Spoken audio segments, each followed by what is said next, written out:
Jordus FC akhirnya memastikan diri jadi penantang Paris FC di partai final Jordus Cup 2023 usai pada laga semifinal berhasil mengalahkan SKO Sumbar. Bermain di Stadion Mini Sungayang Jumat 28 April 2023, Tri Rahmat Priyadi dan kawan-kawan menumbangkan SKO Sumbar dengan skor meyakinkan 3-0. Gol kemenangan tuan rumah dilesakan oleh Mardiono menit ke-51. Mufti Rahim menit ke-58 dan gol Solowi Raja Fadil menit ke-79. Jalannya pertandingan, SKO Sumbar berhasil menguasai pertandingan sejak fluid kick off. Menampilkan materi pemain-pemain muda, SKO Sumbar mampu merepotkan senior-senior mereka seperti Tri Rahmat Priyadi, Aed Oka, Fahri, dan Mardiono. 3 menit laga berjalan, gawang Jordus FC nyaris bobol akibat miskomunikasi di lini belakang. Beruntung bola liar gagal dimanfaatkan dengan baik oleh lini depan SKO. Jordus mencoba membalas lewat situasi tendangan pojok. Aed Trioka berhasil menanduk bola. Sayang, bola melambung di atas mistar gawang SKO yang dikawal Dino Mulia. Begitu juga dengan upaya Eba Pangestu. Menerima bola pendek dari Fahri Al-Hayani, tembakan Eba masih melebar di sisi kanan gawang Dino.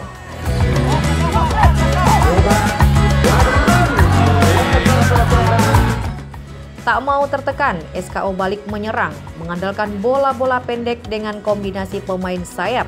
Anak-anak SMA 4 Sumbar ini berhasil membuat pertahanan Jordus FC kalang kabut. Sebuah handball di depan kotak penalti Jordus berbuah tendangan bebas untuk SKO Sumbar. Dadang Kurniadi yang mengambil tendangan bebas berhasil mengeksekusi bola dengan sempurna. Namun, kesigapan penjaga gawang Jordus Aldinata Iksan mampu menepis tendangan Dadang.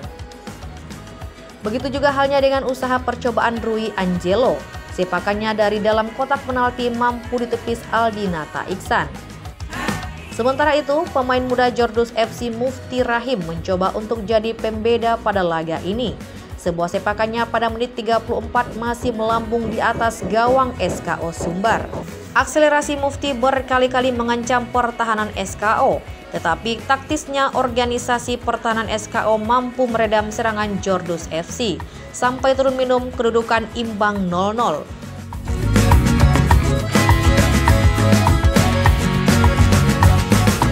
Usai jeda, Jordus mencoba merubah alur permainan. Peluang pertama diperoleh Fahri Al-Hayani. Sayang, sepakan pemain PSKC Cimahi ini mental di mistar gawang. Memasuki menit 51, Mardiono akhirnya memecah kebuntuan. Berawal dari lemparan ke dalam yang diterima Wiraja Arya diteruskan umpan tarik ke mulut gawang SKO Sumbar. Mardiono yang berdiri bebas menyambut dengan sepakan terukur ke sisi kiri gawang.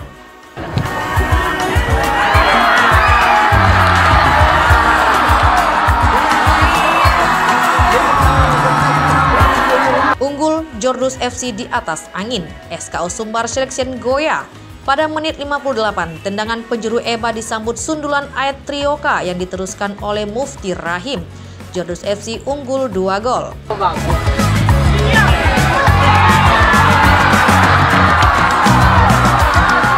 Semenit berselang, Mufti Rahim hampir saja brace gol.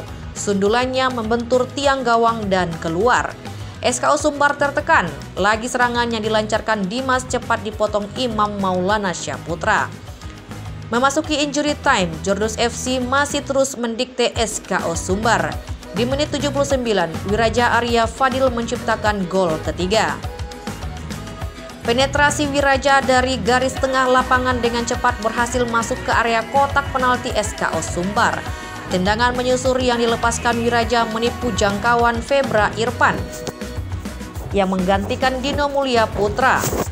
Kedudukan akhir 3-0 mengunci kemenangan Jordus FC.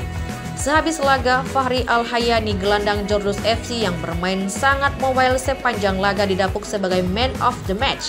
Pemain yang sering disapa Doria ini menerima apresiasi dari sponsorship Oksigen Denim dan Ortusek. Alhamdulillah untuk pertandingan sore ini kita berhasil memenangkan pertandingan. Ini semua berkat kerja keras semua pemain dan juga pelatih. Semoga pada partai final kita juga bisa memberikan yang terbaik dan bisa menjadi juara. Terima kasih. Dan terima kasih juga untuk sponsor kita, Ortus. Terima kasih banyak. Oke, makasih ya. Untuk pertandingan hari ini, untuk babak pertama kita lumayan tertekan karena SKO bagus, dia punya komplek tim bagus, dia bisa bermain dari kaki ke kaki. Kita di 15 menit atau 20 menit pertama kita keteteran karena mereka bagus ya. Jadi 15 menit kita tertekan habis.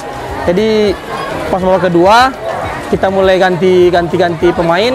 Alhamdulillah ada peningkatan. Kita mulai perlahan menguasai permainan. Menurut Coach Leo ini apa yang menjadi kunci bangkit Jordus? Karena yang satu yang paling penting itu motivasi kan. Motivasi karena di tahun kemarin kita gagal. Jadi motivasi pemain untuk babak kedua kita support lagi, kita push lagi. Untuk tahun ini kita target harus menang, harus final targetnya. Jadi dimotivasi dan permainan dari awal kita terlalu mengikuti orang tuh main, terlalu kita yang mengikuti mereka main. Jadi pas babak kedua kita mulai kasih tahu instruksi lagi, ada perubahan. Kita bisa memainkan permainan, kita menguasai permainan untuk babak kedua. Untuk partai final ya. Mudah-mudahan semua pemain yang tadi yang ada kendala sakit, mudah-mudahan semua dari minggu bisa fit dan target kita tetap mudah-mudahan juara. Luar biasa, SKO luar biasa, mereka punya pemain muda bagus, berani main. Intinya luar biasa mereka, luar biasa. Tinggal butuh jam terbang dan kesempatan bermain lagi intinya.